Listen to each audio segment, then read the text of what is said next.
ಯುವ ಮದುವೆಯಾಗಿ 4 ವರ್ಷಗಳ ಬಳಿಕ ಡಿವೋರ್ಸ್ ಪಡೆದುಕೊಳ್ಳಲು ಮುಂದಾಗಿದ್ದಾರೆ. ಶ್ರೀದೇವಿಯವರು ರಾಜ್ ಅಕಾಡೆಮಿ ನಡೆಸಿಕೊಂಡು ಹೋಗುತ್ತಿದ್ದರು.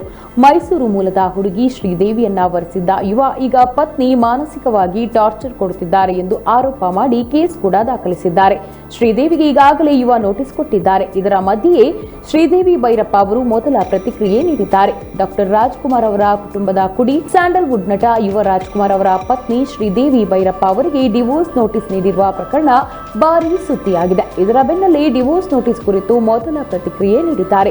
ನನಗೆ ವಿಚ್ಛೇದನದ ಕುರಿತು ನೋಟಿಸ್ ಸಿಕ್ಕಿಲ್ಲ. ನೋಟಿಸ್ ಸಿಕ್ಕ ಬಳಿಕ ಉತ್ತರಿಸುತ್ತೇನೆ ಎಂಬುದಾಗಿ ಶ್ರೀದೇವಿ ಭೈರಪ್ಪ ಅವರು ಪ್ರತಿಕ್ರಿಯೆ ನೀಡಿದ್ದಾರೆ. ವಿಷಯ ಏನೆಂದು ಚಿತ್ರರಂಗ ಹಾಗೂ ಮಾಧ್ಯಮಗಳಲ್ಲಿ ಅನೇಕರಿಗೆ ತಿಳಿದಿದೆ. ನಾನು ಈಗಾಗಲೇ ಲೀಗಲ್ ನೋಟಿಸ್ಗೆ ಉತ್ತರ ನೀಡಿದ್ದೇನೆ. ವಿಚ್ಛೇದನ ಅರ್ಜಿಯು ಇನ್ನೂ ನನಗೆ ತಲುಪಿಲ್ಲ. ಸಿಕ್ಕಾಗ ನ್ಯಾಯಾಲಯಕ್ಕೆ ಉತ್ತರಿಸುತ್ತೇನೆ. ಸದ್ಯಕ್ಕೆ ನಾನು ಬೇರೇನೂ ಮಾತನಾಡುವ ಪರಿಸ್ಥಿತಿಯಲ್ಲಿ ಇಲ್ಲ. ನೀವೆಲ್ಲರೂ ಇದನ್ನ ಅರ್ಥ ಮಾಡಿಕೊಂಡು ನನ್ನ ಹಾಗೂ ನನ್ನ ಕುಟುಂಬದ ಖಾಸಗಿತನವನ್ನ ಗೌರವಿಸುತ್ತೀರಿ ಎಂದು ಭಾವಿಸಿದ್ದೇನೆ ಎಂಬುದಾಗಿ ಶ್ರೀದೇವಿ ಭೈರಪ್ಪ ಅವರು ಡಿವೋರ್ಸ್ ನೋಟಿಸ್ ಕುರಿತು ಮೊದಲ ಪ್ರತಿಕ್ರಿಯೆ ನೀಡಿದ್ದಾರೆ. ಸದ್ಯ ಅವರು ಅಮೆರಿಕದಲ್ಲಿದ್ದಾರೆ ಎಂದು ತಿಳಿದು ಬಂದಿದೆ.